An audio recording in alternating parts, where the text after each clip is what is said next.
Welcome back, everybody, for another deep dive. This time, we're going to be looking at something pretty interesting. Well, at least I think so. Physics simulations. Sounds fun. Yeah.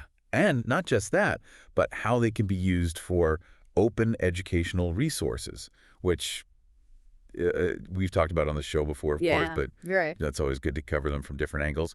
And this time, we've got a web page from Open Educational Resources, Open Source Physics at Singapore, Yeah. which is Catchy. yeah, definitely rolls right off the tongue. But anyway, it's all about this falling rod JavaScript simulation applet, which, and maybe I'm just a physics nerd, but I think it's pretty cool. Oh, yeah. I mean, even if you weren't into physics, you got to admit, there's something just kind of fascinating about Right. watching stuff fall. Exactly. And this isn't just some boring textbook description of gravity. Yeah. This is a full-on interactive simulation. Oh, wow. Yeah, where you can actually play around with it. So what, like you can change the height of the rod or something? Exactly. You can change the height. You can even factor in air resistance to see how that affects the fall. That's neat. Yeah. So it's a really cool way to actually see those physics concepts in action instead of just reading about them. I can see how that would make it a lot more engaging for students. For sure. And that's kind of the whole point of open educational resources, right? Making learning more accessible and engaging for everyone. Absolutely. And this website is a great example of that. I mean, they're offering all these simulations and resources completely for free. It's incredible, right? It's like this giant global library of knowledge just waiting to be explored. And it's not just about access either. The quality of these resources is really impressive. Oh, yeah. They've clearly put a lot of thought into the design and the pedagogy behind it all. Exactly. You can tell they're not just throwing information out there. They're really trying to create meaningful learning experiences. And one thing I found really cool about this falling rod applet is that it was actually a collaborative effort. Oh, really? Yeah. They've got Juan M. Aguirre-Gabiria from Spain, Fremont Tang, and then looking at not sure where they're based, but Interesting. could be Singapore, given the website.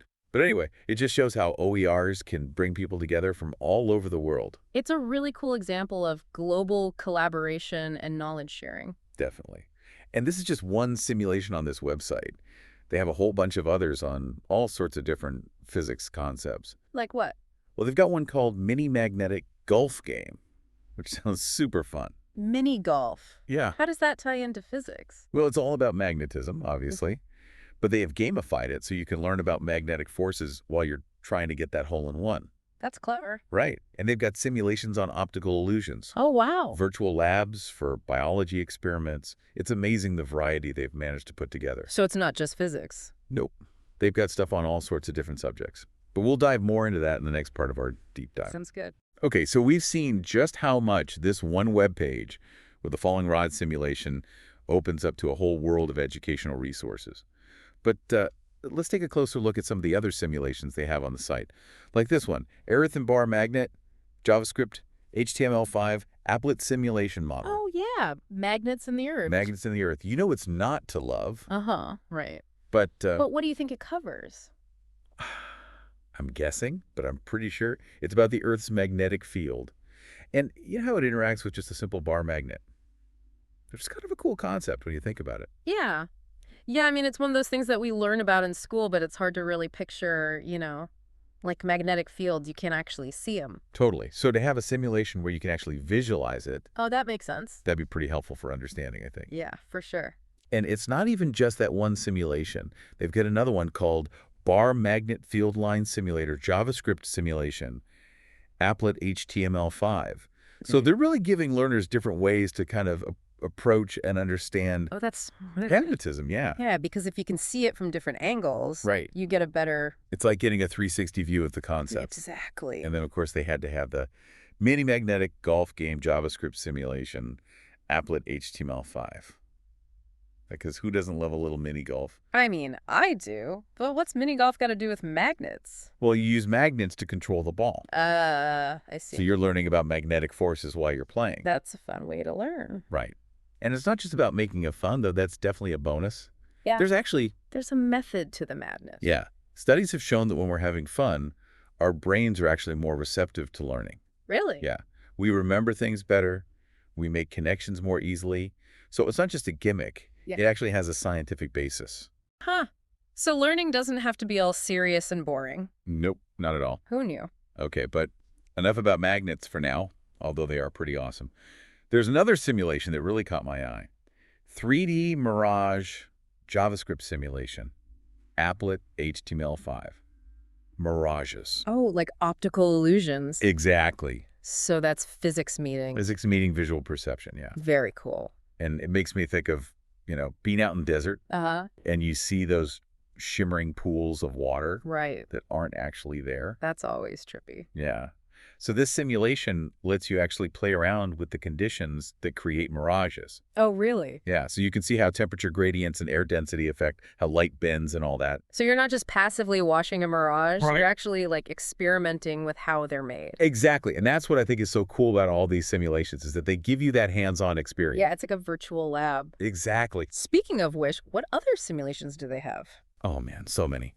S-Tracker Toss-Out Projectile Model by Douglas Brown, Tracker Air Puck Constant Velocity Tracker Model by Doane College, and Tracker Modeling in Light Damping in Shuttlecock compared to a ball.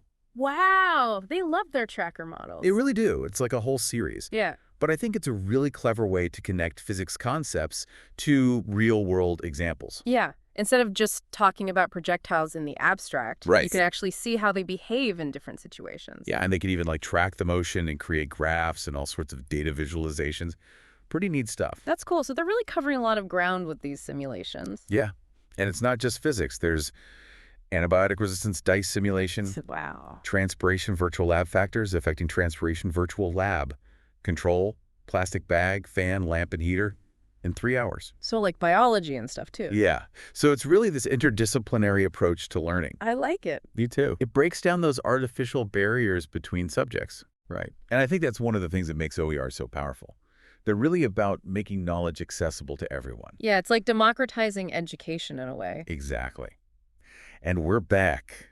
Still going strong with this incredible website.